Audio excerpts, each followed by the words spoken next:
Բարև ձեզ, պարոն Քերոբյան։ Բարև ձեզ։ Պարոն Քերոբյան, մի քանի օր է քննարկվում է Արման Թաթոյանի հայտարարությունը, որ ադրբեջանցիները Հայաստանի Հանրապետության սուվերեն տարածքում նոր ներխուժում են ըստ էության ունեցել եւ դիրքեր են ամրակայել։ Երեք պաշտպանության նախարարությունը հերքող տեսանյութով էր հանդես եկել եւ ըստ էության ասում են հետեւյալը, որ ներթափանցում կա, այսինքն դիրքեր կան, առաջ եկած դիրքեր կան, բայց եսիմ որ թվի քարտեզով դրանք Ադրբեջանի տարածք չեն համարվում։ Ձեր մեկնաբանությունները։ Ուրեմն այդ եսիմ որ թվի քարտեզ վկայակոչողը ինքնիրավչություն է իրականացրել, իսկ երբ որ այդ ինքնիրավչությունը վերաբերում է Հայաստանի տարածքին կամ սահմաններին, ապա դա կոչվում է պետական դավաճանություն, քանի որ նույն պաշտպանության նախարարությունը եւ իր խոսնակը եւ գլխավոր շտաբը եւ պաշտպանության նախարարը վերջի մի քանի ամսվա ընթացքում ասել են, որ եկեք այդ հարցը թողնենք սահմանազատման սահմանագծման հանձնաժողովների աշխատանքին, որոնք կորոշեն այդ տարածքը Հայաստանի տարածք է կամ որն է Հայաստանի տարածքը կամ որտեղով է հասնում սահմանը։ Հիմա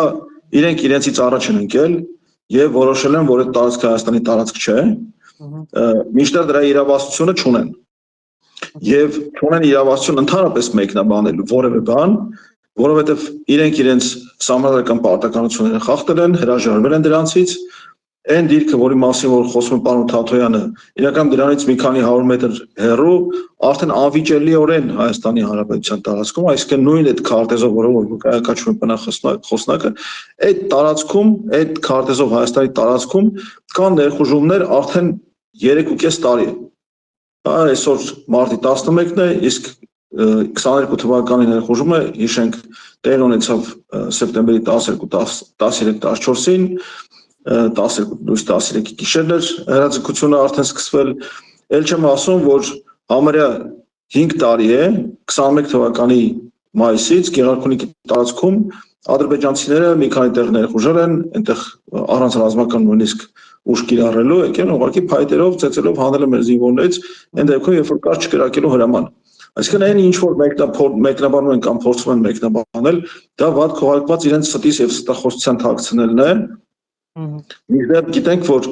այն ինչ որ իրենք պարտավոր են, այսինքն ռազմական ուժ կիրառել վերականգնելով Հայաստանի Հանրապետության տարածքային ամբողջականությունը սահմանների անձեռնմխելիությունը, իրենք դրանից դա ուղղակի ուրացել են։ Պարոն Քերոբյան, Հայաստանի իշխանությունները ինչ պետք է անեին այս պարագայում, որովհետև մենք խոսում ենք մի տարածքների մասին, որոնք մշտապես եղել են Հայաստանի վերահսկողության տակ, մշտապես համարվել են Հայաստանի տարածք, այսինքն նույնիսկ այդ Google քարտեզներով Google-ը միջազգային կազմակերպություն է եւ փաստորեն ճանաչում է տարածքները Հայաստանի Հանրապետության սուվերեն տարածք։ Հայաստանի նորմալ իշխանությունը ինչ պետք է անել այս տվյալ դեպքում, որովհետև շատ է ասում, որ մենք մի քանի քառակուսի կիլոմետրի համար պատերազմ ոչ ենք սկսելու։ Ուրեմն այդ մի քանի քառակուսի կիլոմետրը արդեն 200-ից ավել է, որ այս իշխանությունը կորցրել է։ 21 թվականի ծեսկում, այսինքն 20 թվականի նոյեմբերի 9-ի ծեսկում, երբ ֆորմալ կերպով դադարել էին կամ պիտի դադարեին Հայաստանի եւ Ադրբեջանի, իսկ ընդհանրապես ասած պատերազմը եւ Ադրբեջանի ագրեսիան պիտի դադարեր եւ կանգնեցվեր այնտեղ, որտեղ որ զորքերը ժամանակ կանգնած էին, հայկական ուժերը նախ այսպես ճակերտավոր կամ պայմանականորեն բանավոր պայմանավորությունների հետևանքով հետնահանջեցին մինչև ՀԽՍՀ վարչական սահմանները, որոնք իմիջիալոց պետք է ասել ոչ ոք իրավունք չունի ճանաչելու, որովհետև դրանք միջպետական հարաբերություններ կամ միջպետական պայմանագրերի առարկա են։ Google-ն էլ իրավունք չունի ճանաչելու ինչ որ բան Հայաստանի կամ Ադրբեջանի օգտին, Google-ը ուղղակի իր ունեցած տվյալներով ինչ որ տեղերում տեղանքի վրա սահմաններ է գծում։ Հիմա վկայակոչելով այդ սահմանները իհարկե կարելի է պնդել այս կամ այն կերպ, բայց փաստը մնում է փաստ։ 25 թվականի ամռանը Ադրբեջանը ամրացել է այնպիսի տարածքներում, որտեղ վերահսկողության տակ է վերցրել, լիակատար վերահսկողության տակ է վերցրել միջից մեր դիրքերի միջև գնացող ճանապարհը։ Եվ մեր հարևան դիրքերից, այսինքն ճանապարհի այդ հատվածում հարևան դիրքերից շատ ավելի մոտ է տեղակայվել, այսինքն կարող է ցանկացած պահի կտրել այդ ճանապարհը եւ խափանել դիրքերի միջև կապը։ Իսկ մենք գիտենք, թե լեռնային պայմաններում ինչպիսի դժվարությամբ են սարքում ճանապարհները։ Հիմա մյուս պնդումները, որ իբր թե սոտքի կամ կութի վրա այդ դիրքը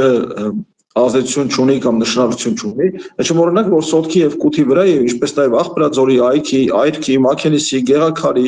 ներքին վերին շորժաների, Ավազանի, Կուտականի, Տրետուքի եւ մնացած բոլոր այդ սահմանամերձ գյուղերի վրա Ադրբեջանը լիակատար վերահսկողություն է սահմանել, եւ տեսադիտարկում է եւ ժամանակ առ ժամանակ հերաձգություն է իրականացնում, երբեմն նաեւ հերկիզում է հարակից տարածքները,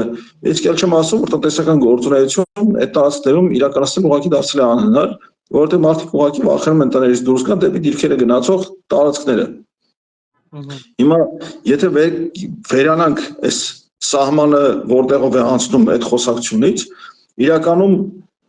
մենք ունենք շատ վատ վիճակ դիրքային, Գեղարքունիքում, մանավանդ Գեղարքունիքում, որտեղ գիտենք, որ կա ընդամենը մեկ ճանապարհ Վարդենիս Մարտունի մայրուղին է, որով այդ տարածքի բնակավայրերը իրար կապվում են եւ Վարդենիս Մասրիկ հետագայում արդեն Գեղամասար շորժա ճանապարհը, որով կապվում են Սևանի Արևելյան ափի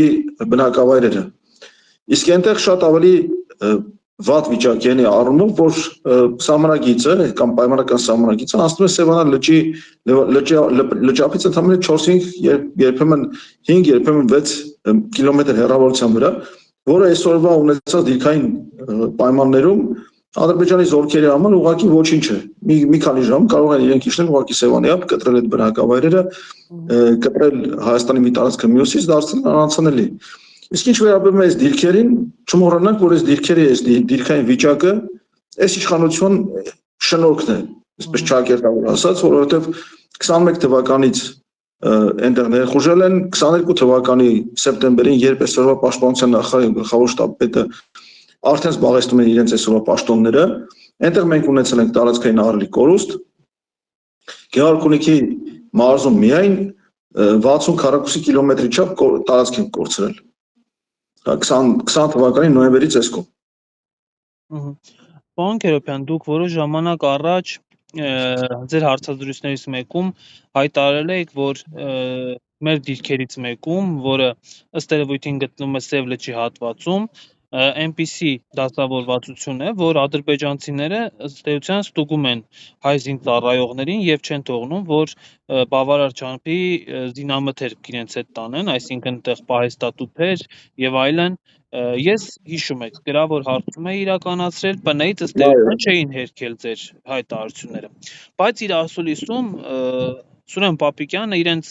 այդ լորվա բարբարից էլ ինչ-որ բառեր օգտագործելով հարիցս հերքեց, ասում էր հարիցս հերքում եմ, չկա նման բան։ Կմանրամասնեք ի վերջո, դա ինչի դիրք է, ինչպես է ստացվել, որ ադրբեջանցիները ստուգում են մեր զինվորներին, հիմա կա այդ խնդիրը, թե լուծվել է ձեր տեղեկություններով։ Դե եթե բառապաշարին ուշադրություն դարձնենք, իսկ այդ նախարարի պաշտոն զբաղեցնող անձը ասում էր մի քանի ամիս է այնտեղ լարվածություն չկա, նշանակում է մի քանի ամիս առաջ դեռ այդ լարվածությունը կար։ Եվ այդ լարվածությունը կարող է ցանկացած օր լինել։ Չմոռանանք, որ ասենք 22 թվականի օգոստոսի 19-ից առաջ, երբ որ ասենք այս նույն խնդրո առարկա դիրքի կողք գտնվող կատարաժայերին եկան թուրքերը նստեցին, դրանից առաջ մի քանի ամիս էլի լարվածություն չկար։ Այդ լարվածությունը յուրաքանչյուր պահի կարող է առաջանալ։ Զենքով հայերը անցնում են զինված ադրբեջանցիների պոստերի կողքով։ Հիմա այդ դիրքերում թե այսօր ինչ վիճակ է, կարող է ադրբեջանցիները պայմանավորվել են, որ նախընտրական շրջանում լարվածություն չգեներացնեն, որպեսզի իրենք վերարտադրվեն եւ շարունակեն միակողմանիորեն կատարել ադրբեջանցիների պահանջները։ Իսկ այդ պահանջները, չմոռանանք, Հայաստանին ուղիղ տարածքային պահանջներ են ներառում։ Այսօր ոչ թե այն պայմանագրով նախատեսված ինչ-որ դրույթները, որ կողմերը իրար նկատմամբ պետք է պահանջներ միջազգային իրավական հարթակներում հետ կանչեն։ Ադրբեջանցիները օգոստոսի 8-ից հետո բազմակի կրկնում եմ, ավելացրել են Ադրբեջան թեզի քննարկումը իրենց զանգվածային լրատվամիջոցներով, ընդ որում դա պետական քաղաքականության մակարդակի է հասցված։ Միայն փետրվար ամսին 30-ից ավել նույն Ազեր Թաչը, որը կարելի ասել իշխանական խոսափողներից մեկն է, 30-ից ավել հրապարակում ունի հենց Ադրբեջան կեղծ թեզի քննարկում։ Հիմա Սև լճի տարածքում ինչ դիրքեր են։ Այդ դիրքերը առաջացել են եւ դիրքային այդ վիճակը առաջացել է 21 թվականի նոյեմբերին, երբ ադրբեջանցիները եկան ոտ-ոտ եւ շրջափակեցին մեր դիրքերը, այնտեղ հիշում եք փայտակրիվ ծեծ տեղի ունեցավ, այն ժամանակը պաշտպանության նախարար Կարապետյան Արշակը պաշտոնից ազատվեց, չգիտես ինչի համար այդպես էլ բացատրություն չստացանք, եւ Պապիկյան Սուրենը այն ժամանակվանից նախարար է։ Իսկ այն ժամանակվանից ունենք այս վիճակը եւ բազմաթիվ են վկայություններ։ Ես չեմ առաջինը խոսել դրա մասին, Գյումրեցի ընկեր Համբարձումն Արտուրն է դրա մասին խոսել եւ պաշտպանության նախարարությունը իր ձեր պաշտոնական հարցմանը եւ ոչ միայն ձեր, այսինքն Միքայել Լրատվամիջոց միացան այդ ալիքին, այդ պահանջը ներկայացրեցին, իրենք երկար ժամանակ լռում էին, հետո չհերքելով փաստացի հաստատեցին։ Իսկ ասուլիսի ընթացքում ինչ արեց Պապիկյան Սուրիկը, ինքը կրուտի տեղավ, փորձեց վրայից գցել, ասելով որ ես չեմ սրաշահառուն, ինձնից առաջ տեղնացել դե ինչպես միշտ նախկիների վրա էր փորձում գցել, մոռանալով որ նախկիները իրենք են։ Այդ իր նախորդի վերադարձ վարչապետը էլի այսօրվա վերադարձ վարչապետն է։ Այսինքն տեղեկությունները հստակ են, որ ադրբեջանցիները կոնկրետ ստուգել են հայ զինվորներին։ Իհարկե։ Այո։ Պարոն Քերոբյան, վերջին շրջանում մի քանի տեսանյութեր է հրապարակել պաշտպանության նախարարությունը, ես կուզեմ դրանց էլ անդրադառնանք։ Նախ ներկայացնում են մեր սահմանետ ամրաշինական կառույցները։ Որքանով է նորմալ այդ ամեն ինչը ներկայացնելը հրապարակային ու հետո մարդկանց ասել գնացեք կանգնեք այդ սահմանում, այդ սահմանը պահեք։ Դարձեք կենտրոնի թիրախ։ Դա նորմալ է։ Դե այդ գովազդային հոլովակները իրականում իրենց մեջ պարունակում են քրեական հանցագործության տարրեր, պետական գաղտնիքի մասին օրենքի հետ կապված, խախտումների հետ կապված։ Ուրեմն կառավարությունը եւ ոչ միայն այս կառավարությունը միշտ էլ եղել է այդ պրակտիկան, պետական գաղտնիքի մասին օրենքով սահմանված տեղեկություններից բացի հաստատում են նաեւ իր որոշմամբ հաստատում են նաեւ այսպես կոչված գերատեսչական ընդլայնված ցանկը, այն տեղեկությունները, որոնք առնչվում են պետական գաղտնիքին, կարող են պարունակել այդպիսի տեղեկություններ։ Ուրեմն դիրքերի ներքին կառավարվածությունը, դրանցում անձնակազմի տեղակայման առանձնահատկությունների մնացած ամեն ինչը, դրանք դասում են պետական գաղտնիք պարունակող տեղեկությունների շարքին, իսկ այն ինչ որ ցույց է տալիս այդ գովազդային հոլովակում, ոչ միայն այդ դիրքերի տեղադրությունը, ներքին կառուցվածքը, օրինակ հրակնատների ապահովությունը կամ պաշտպանվածությունը, այդ ամեն ինչը, այդ էլ հո ես չեմ ասում, իրենք են ցույց տվել իրենց նկարանումով, բացահայտ ասում են թե մենք այսպիսի ներքին կառուցվածքով դիրքեր ենք կառուցել։ Խոհանոցում օրինակ խոհանոցում սեղանի կողքը դրած աթոռների քանակը կամ զինապահեստում զենքի պահարանների քանակը, դա ուղղակի կամ անուղղակի տեղեկություններ է այդ դիրքում կամ այդպիսի կառույցում տեղակայված զինվորների քանակի մասին, զենքերի մասին, որոնք որ այդտեղ պահվում են, կամ առավել եւս ճանապարհները, որոնցով որ այդտեղ գնում են, հասկանալի է, որ եթե ինչ որ լայնությամբ ճանապարհ է, ապա այդպիսի ճանապարհը կարող է հակառակ ուղղությամբ երթևեկություն չապահովել։ Օրինակ եմ ասում, ճիշտ է, ադրբեջանցիները օդային հետախուզության լիակատար հնարավորություններ ունեն, մեր հակօդային պաշտպանության ուժերին նույնիսկ ասեմ հրամայված ոչ մի բան չձեռնարկել, ել չեմ ասում, որ յուրաքանչյուր Հայաստանի յուրաքանչյուր քաղաքացու, ով կփորձի նույնիսկ իր ձեռքի քաղաքացիական սարքը թռցնել սահմանից 1 կիլոմետր հեռավորության վրա, ու պետք է ասել, որ մենք այդպիսի բնակավայրեր ունենք, որտեղ ադրբեջանական դիրքերը ու բնակավայրի սահմանից, բնակավայրի ծայրից գտնվում են ընդամենը 700 մետր հեռավորության վրա, ապա դա անօրինական է, քրեորեն պատժելի։ Եվ պատկերացրեք, ասենք բնակավայրում լսում են փոխհրաձգություն, բայց բլրի հետևը չգիտեն ինչ է կատարվում, չգիտեն ինչ անեն։ Քաղաքապաշտպանության համակարգը չի գործում։ Ինչ պետք է անեն, պետք է ձեռքի ունեցածը օգտագործեն, հասկանալու մրթե ինչը տեղի ունենում։ Իսկ եթե փորձես, ասենք, ինչ որ մեկը վաղը ասի, որ գիտես ինչ կա, ես մի հարևանս ձեռքի DJI 3-ը թռցրեց, տեսնի, թե սա բանի դիրքերի մոտ ինչ է կատարում, կգան կձերբակալեն կտանեն։ Այս իշխանությունը ժողովրդից թաքուն է պահում իր իսկ անվտանգության վերաբերող հարցերը։ Մի այսպիսի տեղեկություն վերջերս շրջանառվեց, որ բոլոր այն մարդիկ, ովքեր ունեն ընդդիմադիր մտածողություն, դեմ են այս իշխանություններին, բոլորին կանչում են վարժական հավաքների։ Ու սա այն ֆոնին, երբ որ ժամանակին ԿՊԱ-ական պատգամավորներն ուղղակի հայտարարում էին, որ այդ միտինգ անողներին բոլորին տարեք վարժական հավաքների, բոլորին տարեք դիրքեր եւ այլն։ Նախ կուզեմ այս տեղեկություններին անդրադառնանք, որքանով են դրանք հավաստի եւ արժանահավատ ըստ ձեզ եւ որքանով է նորմալ, օրինակ ժամկետային զինծառայությունը դարձնել 1.5 տարի, բայց 2 տարի ծառայած մարդկանց կրկին տանել փաստացի զինվորական ծառայության, որովհետեւ նրանք մարտական հերթապահություն են իրականացնում։ Ես չզրնամ մատնշեմ վկայակոչեմ այն ընդդիմադիր գործին, որը հրապարակել էր իրեն ուղղված հենց վարժական հավաքի ծանոթագիրը, դա քաղաքային ակտիվիստ հայտնի Չախոյան Արթուրն է, որը միամոտ դատախազության եւ քննչական կոմիտեի գործ է անում, վերհանելով քաղաքային իշխանություն, Երևանի քաղաքային իշխանությունների հանցագործությունները եւ հանցավոր մոտեցումները քաղաքային կառավարմանը։ Ուրեմն Չախոյան Արթուրի վերաբերյալ կա քրեական հետապնդում, քրեական մեղադրանք կա։ Հայաստանի Հանրապետության օրենքով մարդկանց, որոնց նկատմամբ հարուցված է հանրային քրեական հետապնդում, իրենց իրավունք չկա կանչել զինվորական ծառայության, լինի դա ժամկետային ծառայություն, թե այսպես վարժական հավաքներ։ Հիմա լրիվ ապօրինի կերպով են Չախոյան Արթուրին ծանոթագիր ուղարկել, տեղյակ լինելով նաև, ասենք ոստիկանություն պետք է հարցում ուղարկեն, այս մարդը գտնվում է քրեական հետապնդման տակ թե ոչ, կամ քննչական կոմիտե, եւ ձեռնպահ մնան դրանից։ Բայց մեր կողմից դուք ճիշտ եք, իհարկե, որ վարժական հավաքները այս մարդկանց այսօրվա այս վարչախմբի եւ իր սպասավորների կողմից ժամանակին եւ շարունակում է այժմ էլ ներկայացվել որպես պատժի գործիք։ Եվ քանի որ իրենց մեծ մասը բանակից թռած են, տարատեսակ պատճառաբանություններով, օրինակ Ամինյան Տիգրանը սկոլիոզի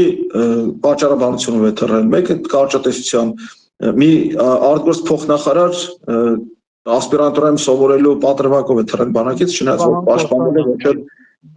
մի հատ դրա համար բան է ստացել, հայրենիքի մատուցած ծառայությունների շքանշան է ստացել, սրանք քանի որ բոլոր բանակից թռած են, իմիջիայլոց իմ նույն գյումրեցի գործընկեր Համբարձումյան Արտուրը հայտնաբերել է, որ Հայաստանի այսօրվա գործող 11 մարզպետներից ընդամենը մեկն է ծառայել բանակում, այսինքն 10-ը բանակում ընդհանրապես չեն ծառայել, բայց այսօր իրենք Հայաստանի Հանրապետության օրենքով հանդիսանում են զորահավաքի պատասխանատուներ։ Այսինքն տեղական կամ տարածքային պաշտպանության ուժերի համալրման համար իրենք պատասխանատու են։ Հիմա դուք պատկերացրեք, ասենք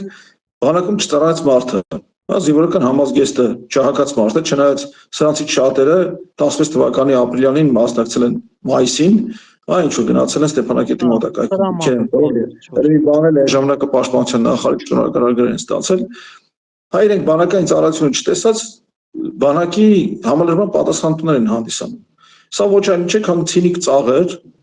Հայաստանի Հանրապետության քաղաքացիների երեսին։ Իսկ եթե վերադառնանք, ասենք ձեր հարցի մյուս մասին, ժամկետային ծառայության ժամկետը կրճատելուն, իրականում դա կարող է լինել, եթե իրականացված լինեն բանակի իրական բարեփոխումներ, եթե կառուցված լիներ տարածքային պաշտպանության ուժերի համակարգ, եթե կառուցված լիներ, սրա մասին շատ ենք խոսում, համապարփակ պաշտպանության եւ անվտանգության համակարգ, որը գար փոխարինելու այդ հնացած սովետական մոդելին, որ բանակ ունենք, թող բանակը կռվի, իսկ մենք չգիտենք ինչ անենք, եթե Երևանում առաջին բոմբը ընկավ, խոճապ կլինի։ Ու այդպես էլ կլինի, խոճապ կլինի, որովհետև Հայաստանի Հանրապետության քաղաքացիների շատ փոքր տոկոսն է պատրաստված արտակարգ իրավիճակներ, չենք ասում պատերազմ։ Կրկին մեր հեռուստադիտողին խնդրենք, որ հավանեն այս տեսանյութը, գրեն իրենց կարծիքը։ Շնորհակալ եմ, պարոն Քերոբյան, այս հարցազրույցի համար։ Շնորհակալություն զրույցի համար։